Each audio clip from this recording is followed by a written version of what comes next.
పవన్ కళ్యాణ్ చెప్పిన ప్రతి పదం ఒక తూట. ప్రతి మాట ఒక పచ్చి నిజం.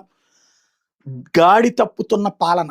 ప్రజా పరిపాలన అన్నటువంటి పేరు చెప్పి ఎమ్మెల్యేల పాలన లేదా ప్రజల యొక్క వ్యవస్థ అని చెప్పేసి అరాచకపు వ్యవహారం నడుస్తోందన్నటువంటి విషయాన్ని నిర్మోహమాటంగా చెప్పి కంట్రోల్ చేయండి అన్నటువంటిది చంద్రబాబు గారికి చెప్పారు.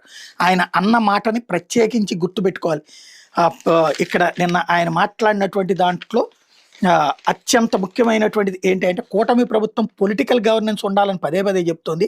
కానీ క్షేత్రస్థాయిలో పరిస్థితి భిన్నంగా ఉంది. చాలా చోట్ల ఎమ్మెల్యేలు చెప్తేనే పనులు అవుతున్నాయి. దీన్ని సరిదిద్దుకోకపోతే మనం చెప్పే గవర్నెన్స్కి ప్రజాపాలనకి అర్థం మారిపోతుంది. ఇది ఆయన మాట్లాడినటువంటి పదం. కూటమి ఎమ్మెల్యేని గట్టిగా హెచ్చరించాలి. ఇది తాజాగా ఆయన స్పష్టంగా చెప్పింది. ఏదైతే ఎమ్మెల్యేల పనితీరు మీద వాడివేడి చర్చ జరిగినట్టు సమాచారం అన్నటువంటి